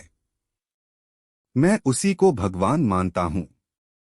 दरबार में हंसी फूट पड़ी, लेकिन बीरबल ने गंभीरता से अकबर की ओर देखा। हुजूर, नाथू का जवाब ही वो उत्तर है जो बताता है कि इंसान सबसे पहले उसी को भगवान मानता है जो उसके लिए जरूरत की पूर्ति करता है, डर में साथ देता है और जीने की वजह बनता है। शुरू में ना धर्म था, ना किताबें। इंसान ने सबसे पहले उसी को भगवान माना जो उसे जिंदा रखता था। इसलिए यह सवाल तर्क से नहीं, अनुभव से हल होगा और हर इंसान का जवाब अलग होगा। इसका कोई एक उत्तर नहीं है, लेकिन इसका हर उत्तर सही हो सकता है। अंतिम मोड़, सवाल का निष्कर्ष। अकबर ने कुछ देर मौन रहकर कहा, बीरबल, तुमने सिर्फ उत्तर नहीं दिया, बल्कि हमें ये भी सिखा दिया कि हर सवाल का उत्तर केवल दिमाग से नहीं, दिल और अनुभव से भी निकलता है। फिर उन्होंने पूछा, लेकिन तुमने इतना अजीब सवाल समझा कैसे? बीरबल मुस्कराया, हुजूर, जब कोई सवाल बार बार जवाब ना दे तो समझ जाना चाहिए सवाल सवाल नहीं, बल्कि आईना है। और आईना कभी एक जवाब नहीं देता। पूरा दरबार तालियों से गूंज उठा। कहानी से सीख, हर सवाल का एक ही जवाब नहीं होता। कई बार जवाब इंसान की स्थिति, सोच और अनुभव पर भी निर्भर करता है। समझदारी वही है जो सवाल के पीछे छिपी जरूरत को समझे, ना कि केवल जवाब दे। अगली नई कहानी। दरबार में गूंजा तीसरे कान वाला सवाल। एक बार की बात है, बादशाह अकबर अपने दीवाने खास में बैठे काजल लगी हुई आंखों से दरबारियों की तरफ देख रहे थे। हवा में घुली गुलाब की खुशबू, मोरपंखी पंखा झलता एक नौकर और सामने बैठे वजीर लोग, पर आज दरबार का रंग कुछ फीका था। अकबर ने उबासी ली और बोले, कहीं से कोई नई चुनौती नहीं आई? ना कोई अजीब शिकायत, ना कोई पागल व्यापारी, ना ही कोई कवि जो बिना तुक के कविता पढ़े। बीरबल मुस्कराया, हुजूर, शांति भी कभी कभी साजिश की शुरुआत होती है। अकबर हंसे, तो क्यों ना हम आज खुद ही साजिश रचें। ठीक उसी वक्त दरबार के द्वारपाल ने ऐलान किया, एक आदमी है जो खुद को तीसरा कान वाला कहता है और कहता है कि वो बादशाह से सवाल पूछना चाहता है। पूरा दरबार चौंक गया। बीरबल की भौं तन गईं। अकबर ने इशारा किया, बुलाओ उसे। तीसरे कान वाला आदमी। अंदर आया एक अजीब सा आदमी। कद में नाटे, पर चाल में आत्मविश्वास। उसके कानों पर बड़ी टोपी थी जो सिर के दोनों ओर लटक रही थी।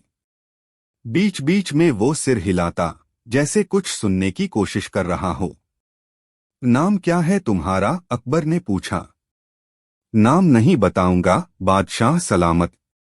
आप तो सुनते हैं दो कानों से, लेकिन मैं सुनता हूं तीसरे कान से। दरबारियों में फुसफुसाहट होने लगी, ये कोई पागल है। अकबर ने कुर्सी सीधी की, ठीक है, अगर तुम्हारे पास तीसरा कान है तो हम भी जानना चाहेंगे उसका कमाल। आदमी मुस्कराया और टोपी उतारी। कुछ नहीं था, सिर्फ दो कान। सब हंस पड़े। और तुम्हारा तीसरा कान? बीरबल ने चुटकी ली। आदमी बोला, वो तो है दिमाग में। मैं वो सुन लेता हूं जो लोग नहीं कहते। मैं वो समझ जाता हूं जो शब्दों के पीछे छुपा होता है। और आज मैं आपसे एक सवाल पूछना चाहता हूं, बादशाह सलामत। अगर किसी आदमी को किसी और के दिल की आवाज सुनाई दे तो क्या वो इंसाफ कर सकता है? पूरा दरबार फिर चुप हो गया। सवाल गूढ़ था। बीरबल ने एक सांस खींची। सवाल की गहराई। अकबर ने गंभीरता से कहा, यह सवाल अनोखा है। तुम कहना क्या चाहते हो? आदमी बोला, मैं कहना चाहता हूं कि अदालतें कानों से सुनती हैं, पर सच दिल से निकलता है। मैं चाहता हूं कि इस दरबार में एक मुकदमा चले जिसमें कोई गवाही नहीं दी जाए, कोई चश्मदीद न हो, सिर्फ भावनाओं पर फैसला हो। अकबर ने बीरबल की ओर देखा। क्या तुम ये चुनौती स्वीकार करोगे? बीरबल ने कहा। हुजूर, अगर चुनौती तर्क की है तो बीरबल हाजिर है। मुकदमा बिना गवाही का। अगले दिन एक विचित्र मामला बीरबल के सामने लाया गया। एक गरीब मूर्तिकार ने एक अमीर जमींदार पर आरोप लगाया था कि उसने उसका डिजाइन चुरा लिया और खुद को कलावंत कहलवाने लगा। लेकिन कोई गवाह नहीं था, ना कोई कागज, ना कोई चित्र, ना कोई दस्तावेज। मूर्तिकार बोला, मैं उसे अपने स्केच दिखाता था, वो देखकर अगले ही महीने वही मूर्ति बनाकर राजा को भेंट कर देता। अब वही सब मेरी कला कहलवा रहा है। जमींदार हंसा, ये झूठ बोल रहा है। मेरी कला मेरी अपनी है। कोई सबूत हो तो लाओ। बीरबल बोले, कोई गवाही नहीं है, पर निर्णय देना होगा तीसरे कान से। बीरबल की जांच। बीरबल ने दोनों से कहा, अगले 3 दिन तक तुम दोनों एक एक नई मूर्ति बनाओ, और वो भी एक ही विषय पर, दया की प्रतिमा। तीसरे दिन हम तय करेंगे कि किसकी कला में भावनाएं हैं और किसकी में केवल शिल्प। 3 दिन बीते। तीसरे दिन दोनों मूर्तियां लाई गईं। जमींदार की मूर्ति बड़ी थी, महंगी संगमरमर से बनी। उसमें एक औरत थी जो एक घायल कुत्ते को दूध पिला रही थी। सुंदर थी पर चेहरा भावहीन था। मूर्तिकार की प्रतिमा मामूली मिट्टी से बनी थी। एक माँ थी जो अपने भूखे बेटे को आधा रोटी दे रही थी, खुद आधा खा रही थी। उसके चेहरे पर भूख भी थी, प्यार भी। बीरबल ने दरबार में सबको देखा। दोनों कलाएं सुंदर हैं, पर क्या कलात्मकता ही सत्य है, या भावनात्मक सच्चाई भी कोई मापदंड है? फिर उन्होंने कहा, मुझे तीसरे कान से सुनाई देता है, एक माँ का त्याग, एक पेट की भूख, एक कलाकार की सच्चाई। इस अदालत में फैसला होगा दिल की आवाज से, और इसीलिए मैं मानता हूं कि असली कलाकार वही है जिसने सच्ची दया को छू लिया। अंतिम उलटफेर। तभी जमींदार चिल्लाया, यह सब मिलकर किया गया धोखा है। ये सब साजिश थी मेरी बेइज्जती की। बीरबल मुस्कराया, और यही बात साबित करती है कि तुम्हारे पास सिर्फ शिल्प है, संवेदना नहीं। तुम्हारा दिल खाली है, कान तो 2 हैं, लेकिन दिमाग ने कुछ सुना ही नहीं। अकबर बोले, यह मामला न केवल न्याय का, बल्कि न्याय की सुनने की शैली का भी था। हमें सीख मिली कि हर सच चीख कर नहीं बोलता, कुछ सच खामोश होते हैं जो केवल संवेदना से समझे जाते हैं। कहानी से सीख।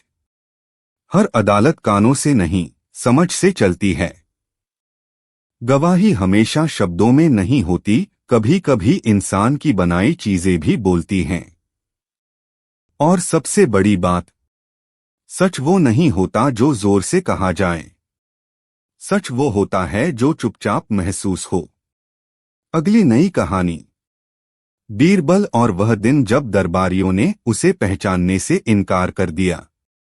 एक बार की बात है। सुबह का वक्त था। सूरज लाल रंग में रंगा हुआ धीरे धीरे दरबार की दीवारों पर चमकने लगा था। दीवाने खास में हलचल शुरू हो चुकी थी। एक तरफ मंत्रीगण अपनी मसंद संभाल रहे थे, तो दूसरी तरफ वफादार दरबारी रोज के जैसे बारी बारी से सलाम ठोक रहे थे। इसी भीड़ में बीरबल भी प्रवेश कर रहे थे, अपने चिरपरिचित अंदाज में, गहरा नीला अंगरखा, सिर पर झुकी हुई पगड़ी और होठों पर वही हल्की सी व्यंग्यात्मक मुस्कान। लेकिन इस बार कुछ अलग हुआ। मुख्य द्वार पर खड़ा संतरी उनकी ओर देखता रहा और फिर चौंकते हुए बोला, रुको, तुम कौन हो? बीरबल ठिठक गए। क्या मतलब? मैं बीरबल हूं, दरबार का मंत्री। संतरी हंस पड़ा। बीरबल, हमारी आंखें फोड़ोगे क्या? बीरबल तो हमारे दरबार में कल ही आए थे। तुम कोई और हो। वापस जाओ।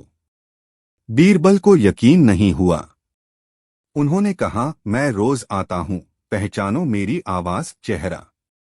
पर संतरी ने इशारा किया, बिना पहचान के दरबार में नहीं घुस सकते। बीरबल को यह मजाक समझ में नहीं आया, लेकिन उन्होंने सोचा शायद यह कोई नया दरबारी है जो मुझे ठीक से जानता नहीं। वो चुपचाप अंदर घुसे जहां दरबार लग चुका था। पहली हैरानी, कोई नहीं पहचानता। बीरबल दरबार के अंदर पहुंचे और हमेशा की तरह सलाम किया। बीरबल की तरफ से सलाम, बादशाह सलामत। अकबर ने उन्हें देखा और कहा, कौन हो तुम? और क्यों किसी और के नाम से सलाम कर रहे हो? अब बीरबल एकदम स्तब्ध हो गए। हुजूर, मैं बीरबल ही हूं। रोज आपके साथ बैठता हूं, मुद्दों को हल करता हूं। मंत्री फतेहुल्लाह खड़े हो गए। बादशाह सलामत, ये आदमी पागल लगता है। बीरबल तो यहां बैठे हैं। और तभी दरबार के दाहिने कोने से उठकर एक आदमी आया, बिल्कुल बीरबल जैसा ही हुलिया, वही कपड़े, वही चेहरा, वही चाल। वो आकर बोला, मैं ही बीरबल हूं। और ये कोई धोखेबाज लगता है। पूरा दरबार शोर से गूंज उठा। बीरबल का सिर चकरा गया। ये क्या हो रहा है? क्या सबने अपना दिमाग खो दिया है? या फिर यह मेरे साथ कोई चाल है? दूसरी हैरानी, पहचान का इम्तिहान। बादशाह अकबर ने आदेश दिया, दोनों को अलग अलग कक्ष में रखा जाए। हम परीक्षण करेंगे कि असली बीरबल कौन है। अगले 3 दिन तक दोनों को परखा गया। दोनों ने वही तर्क दिए, वही बचपन की कहानियां सुनाई, वही रणनीति प्रस्तुत की। अंत में एक विशेष चुनौती रखी गई। अगर तुम बीरबल हो तो हमें बताओ बादशाह अकबर का वो राज जो सिर्फ तुम ही जानते हो। दोनों ने चुप्पी साध ली। फिर एक बीरबल बोला, जब आप युद्ध के समय घायल हुए थे और आपने मुझे वो पत्र दिया था जो आज तक आपने किसी को नहीं दिखाया, उसमें आपने लिखा था, अगर मैं न बचा तो बीरबल को मेरा उत्तराधिकारी माना जाए। दूसरे बीरबल ने कहा, मुझे यह याद नहीं। अकबर थोड़ा हिले, फिर बोले, तो तुम पहले वाले हो? बीरबल बोले, नहीं हुजूर, वह बात मैंने किसी से नहीं कही थी। ये दूसरा बीरबल झूठ बोल रहा है। ये बात केवल आपके पास ही थी। इसका जवाब देना असंभव है। अकबर चुप हो गए। तीसरा मोड़, जासूस की घुसपैठ। उसी रात बीरबल को एक संदेश मिला, चुपचाप एक अंधेरी कोठरी में बुलाया गया। वहां खुफिया विभाग का प्रमुख मौजूद था। बीरबल साहब, दरबार में आपकी जगह किसी और को बैठाने का आदेश किसी और ने नहीं, खुद बादशाह ने दिया था। बीरबल चौंके, क्यों? वो बोला, दरअसल खबर है कि किसी विदेशी सुल्तान ने हमारे दरबार में अपना जासूस भेजा है जो आपकी तरह दिखता है और आपकी शैली की नकल कर सकता है। बादशाह यह देखना चाहते थे कि असली बीरबल इस चुनौती से कैसे निकलेगा। आपने वही किया, बिना कोई सीधा जवाब दिए खुद को उस जवाब से दूर कर लिया जो आपको ही सही साबित करता था। बस इसी से आप पास हो गए। बीरबल हंस पड़े, तो इस दरबार ने मुझसे मेरी पहचान ही छीन ली थी। पहचानने के लिए अंतिम मोड़, असली और नकली का खेल खत्म। अगले दिन दरबार में दोनों बीरबल पेश हुए। बादशाह ने दोनों की ओर देखा और कहा, हमने जानबूझकर यह खेल रचा था। कभी कभी जब किसी का नाम इतना बड़ा हो जाए तो यह देखना जरूरी हो जाता है कि अगर वो नाम छीन भी लिया जाए तो क्या पहचान बाकी बचती है। बीरबल ने सिर झुकाया। हुजूर, नाम तो लोगों के होते हैं, पहचान तो कर्म की होती है। अकबर बोले, और तुमने वही साबित किया। तुम बीरबल हो क्योंकि तुमने बीरबल की तरह सोचा, ना कि बीरबल होने का दावा किया। कहानी से सीख। कभी कभी दुनिया हमारी पहचान हमसे छीन लेती है, पर जो पहचान दिल और बुद्धि में हो वो कभी मिट नहीं सकती। असली होने का दावा जरूरी नहीं, असली होना ही काफी है। अगली नई कहानी, बीरबल और वो शिकायती औरत जिसने दरबार में बादशाह के खिलाफ केस कर दिया। एक बार की बात है, सुबह की धूप ने जैसे ही लाल किले की दीवारों को छूना शुरू किया, दीवाने-आम की सीढ़ियों पर एक हलचल सी दौड़ पड़ी। हाथी, घोड़े, सजेधजे दरबारी, मुंशी, व्यापारी सब अपनी अपनी याचिकाओं के साथ दरबार की ओर जा रहे थे। लेकिन उस दिन सबसे अलग थी एक औरत। उसने न पायल पहनी थी, न झुमके, न माथे पर बिंदी थी, न आंखों में सुरमा, पर उसका चेहरा था तेज और चाल में था आत्मविश्वास। उसके साथ न कोई नौकर था, न कोई गवाह। बस एक चिट्ठी थी उसके हाथ में जिस पर साफ लिखा था, याचिका बादशाह हिंदुस्तान के खिलाफ। दरबार में सनसनी। जब वो औरत दरबार में दाखिल हुई तो पहरेदारों ने रास्ता रोक दिया। किससे मिलना है? बादशाह अकबर से। और इस बार वो सवाल नहीं पूछेंगे, जवाब देंगे। उसने गुस्से से कहा, क्या पागलपन है? एक दरबारी चिल्लाया, बादशाह के खिलाफ कोई शिकायत करता है क्या? औरत बोली, न्याय सबके लिए बराबर होता है, चाहे वो चाटुकार हो, मंत्री हो या खुद बादशाह। बात जब बीरबल तक पहुंची तो वो मुस्कराए। इसे अंदर आने दो, आज दरबार में असली मजा आएगा। याचिका का पाठ। बादशाह अकबर थोड़े हैरान थे। औरत, तुम मुझ पर इल्जाम लगाती हो? जानती हो इसके मायने क्या हैं? वो औरत बोली, हुजूर, मैं जानती हूं, पर आप भी सुनिए। मैं अपनी शिकायत खुद पढ़कर सुनाऊंगी। फिर उसने चिट्ठी खोली और पढ़ा। मैं जमुनाबाई, निवासी चांदनी चौक, यह शिकायत करती हूं कि आपका शासन, आपके कर्मचारी और आपकी अदालतें सिर्फ रईसों के लिए बनी हैं। मैं एक दर्जन हूं जो अपने हुनर से जिंदा है, लेकिन मेरी मेहनत का माल 3 बार छीन लिया गया, एक अमीर सौदागर के आदमियों ने। मैंने कोतवाल से शिकायत की, पर कोई सुनवाई नहीं हुई। मुझे धमकी दी गई कि अगर फिर आवाज उठाई तो मुंह सिल दिया जाएगा। अब मैं सीधे आपसे पूछना चाहती हूं, क्या गरीबों के लिए कोई अदालत नहीं होती? बादशाह सलामत। दरबार में सन्नाटा छा गया।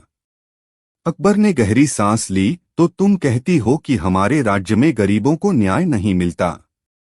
जमुनाबाई बोली, न्याय तब तक अधूरा है जब तक गरीब को अपना पक्ष रखने की पूरी छूट न हो।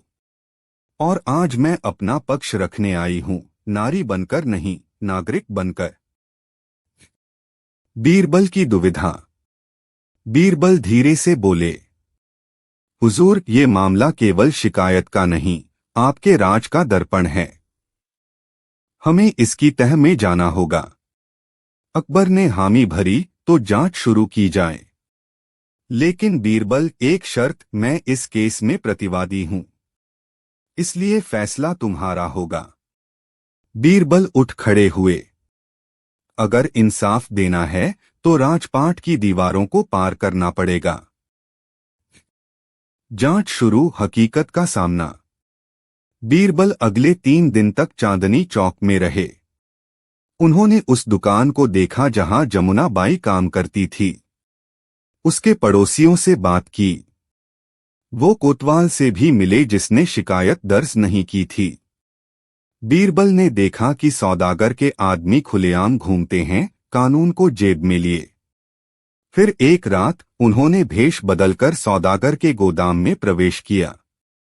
वहां उन्होंने दर्जनों कपड़ों के थान देखे, जिन पर जमुना के हस्ताक्षर के निशान थे, जिन्हें वो हर तैयार माल पर सुई से टांका करती थी।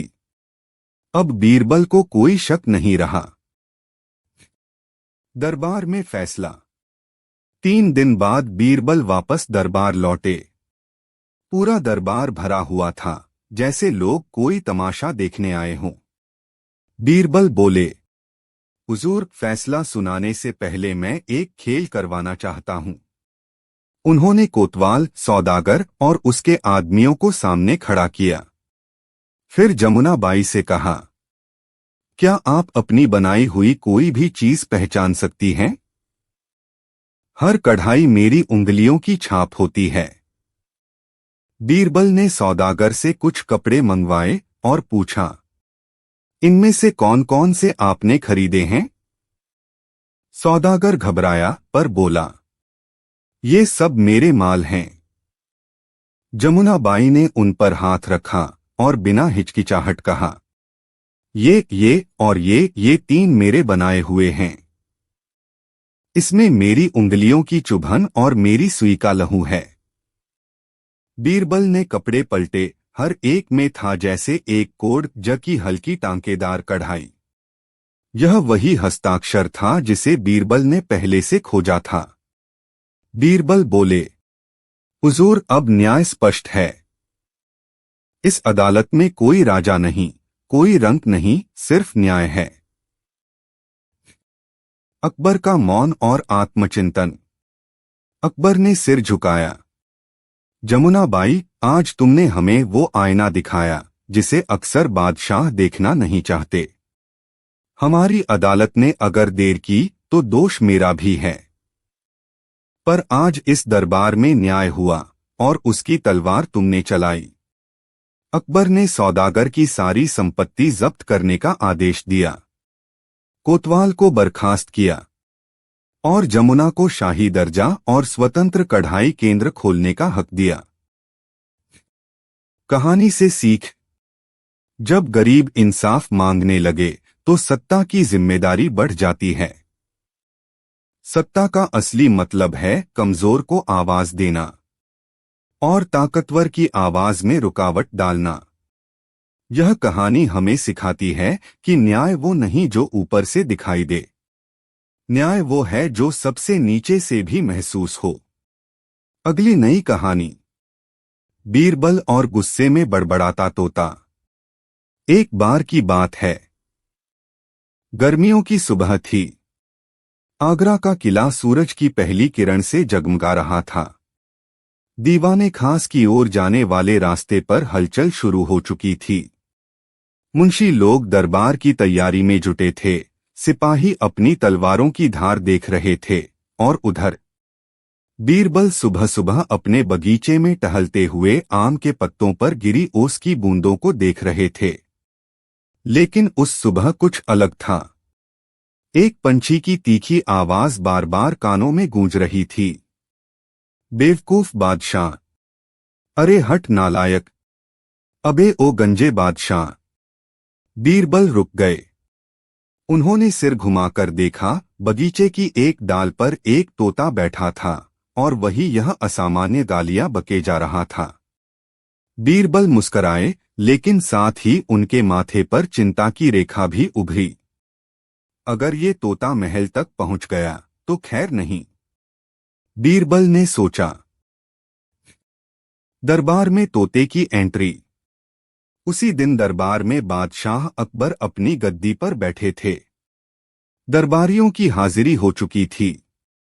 तभी दरबार में हंसी और हैरानी की आवाजें गूंज उठीं। एक सैनिक हांफता हुआ आया और बोला, हुजूर, एक तोता गुस्से में आपके खिलाफ जहर उगल रहा है। तोता?